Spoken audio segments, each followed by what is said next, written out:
Okay, so how long y'all been homeless? I've been homeless since I got out of prison in 2019. 2019. Why were you in prison? Selling crack to undercover police. Oh my gosh. Yeah, When I did you was start? 17 years old. My mama gave me and my sister the option to smoke crack with her or leave. My sister chose to leave and I smoked it. And I've pretty much been a junkie ever since.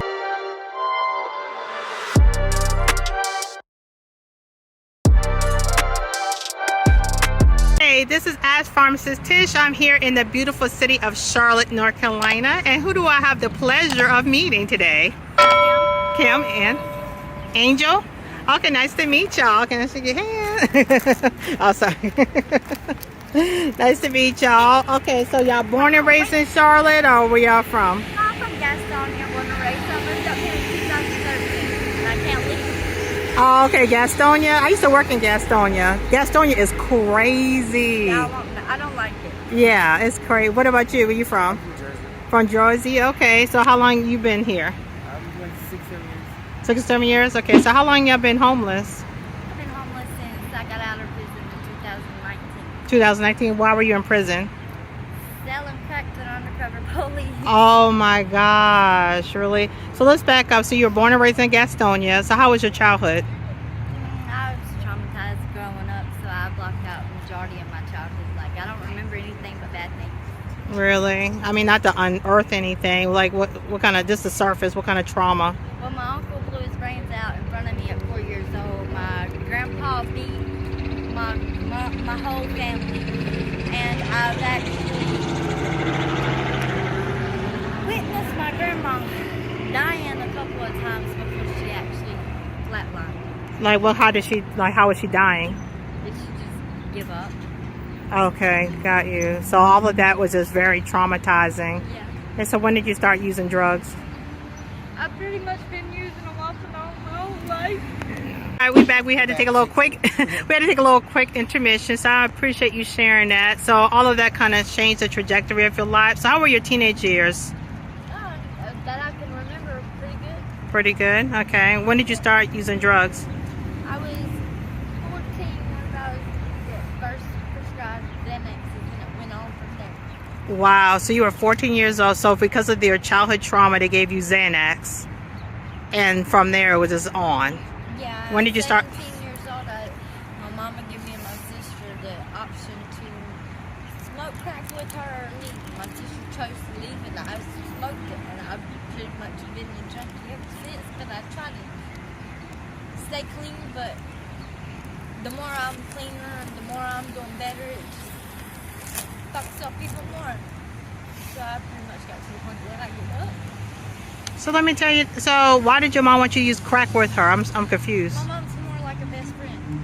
Okay. I lost my virginity to her, having sex with her boyfriend on the bottom bunk, and I was with his nephew in the top bunk. Okay. My mama took me to my first club at 16, like a dance club. Okay. Yeah. So I'm sorry. So your first time you had sex was with your mom's boyfriend? No, with my mom's boyfriend's nephew, while my mom and her boyfriend on the bottom bunk. Did she know this was happening? Yes.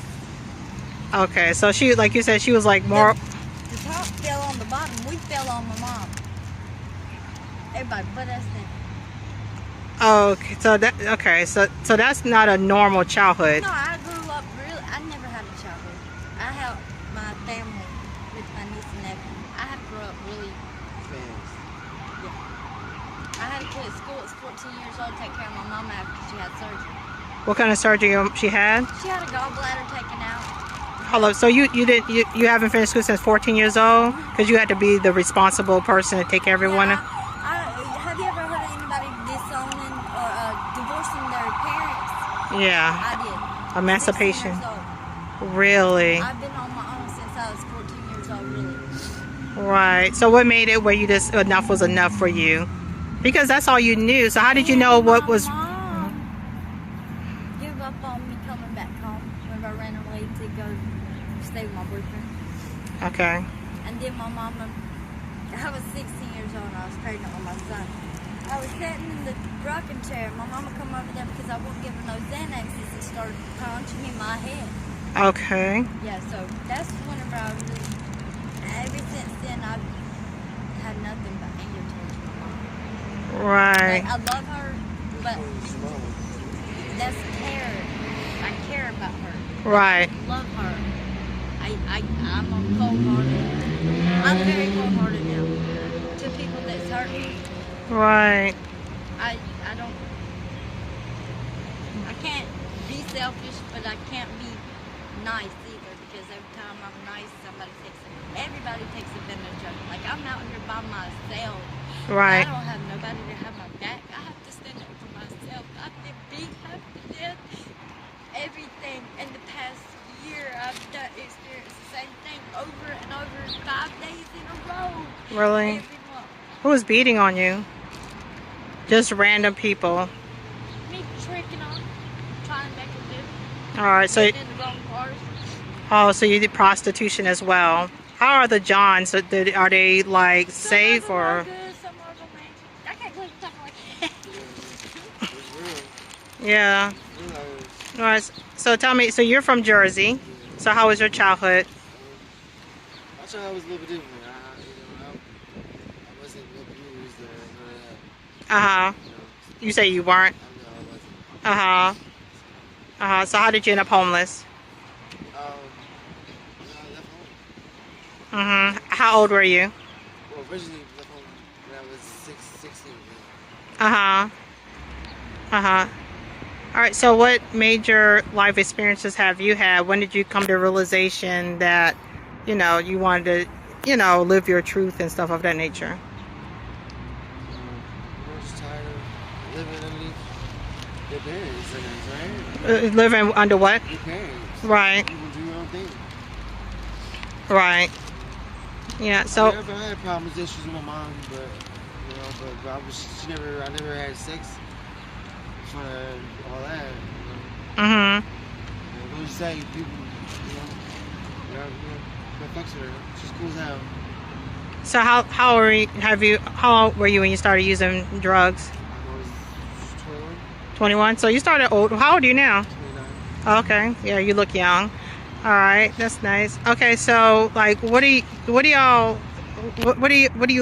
hope? Like, do y'all still have hopes and dreams, or you know, being young women? And are you prostituting? Yeah, as well. So that's how y'all get money for your drugs, It's not just for drugs, it's for anything. You need money To live, for food. for. Wow. Food, anything. hygiene, Right. publish. And so is there usually a lot of back and forth go on out here, or so this is kind of like a dangerous area? Yeah. So as women, Like over here in this hotel, people's died, OD. right. One across the Days Inn. That's a rule. And I love how you mentioned to me, because I'm a pharmacist, you mentioned needle exchange are needed. Everything over here, especially Right. needles, exchange, and what's that, Narcan? Yeah, Narcan. Yeah, I don't That's fuck the with fentanyl. Right, yeah, well, I've been there, you know that's they have a lot of fentanyl in the drugs now. So how do y'all know if y'all getting the good You stuff? don't know. Fentanyl's sweet, so if you get crack and it doesn't taste salty or numb your mouth, it's fucking sweet. It's fentanyl. You better go. Throw So- that away. You usually So I- don't know because first of all, there's like 27 different kinds of fentanyl. I don't know. I just know the sweet So- kind because I don't do it. Okay, so that's interesting. I never heard that. So fentanyl has a sweet taste to it, and you know, so y'all do like a little taste before y'all use it, or I always put the crack in my mouth. Okay, and if it's sweet, now how often did you run across some sweet fentanyl? How I often? don't know. I never do because I don't do fentanyl. No, I'm not saying. Have you ever got crack that had fentanyl? How often did that happen? Where you? It doesn't happen often no more because I don't shop for you. Yeah, it happened a couple times. So did you have to go through with it, or you stopped using it? No. Okay, so you just warn everybody, don't get your drug from them. Not even don't get those rooms, just be careful. You know? I just Right. shop for Don't probably do drugs, they're gonna do you. 4 people in total. And one of them's my ex, so I know he ain't gonna do nothing hurt. Got you. All right. So what do y'all want? So what are y'all hopes and dreams for life? Get clean the sober and do better, live a better life. I'll Me- be able to do this to people after us. Right. I'll be able to, like, tell them Been through it, done it. Right. So I mean, so let me be honest. Do y'all really want to stop using drugs? Because I talked to people and they said they comfortable, they good. No, No, I need to get shamed with man, I don't. This is for another time. But But also my just a whole coping story goes. mechanism. Yeah, Right. I mean, you have to want to change. Right. You can't have somebody tell you do this, do this, do this. You have to want it for yourself. Right. That's what Exactly. Grandma told me you can't change anyone but self, and that's what self is. See, Right. It's really gonna make them want to do even more because Right. it's like you're beating down them, telling them what they should do. So okay. So what would y'all need to stop for like stability? Yeah, yeah, that's the main thing, really. Right. All right. Well, I appreciate y'all, taking the time. Thank you for the excellent idea to bring the needle exchange program to this area, to bring the Narcan and just bring resources to this area because it's always at the wall. I mean, but y'all, there's a lot of people. Just the wall. This is Worse probably than the the wall. biggest place other than this wall. The wall ain't as big as this because this goes all the way to Grand Street on Tryon. Right. Oh, There's other places in there. Right. Like I tell her, I call over. National Road, they shut that down. Place Florida too. They No, National Road, that's right. All right. I appreciate y'all. Thank y'all.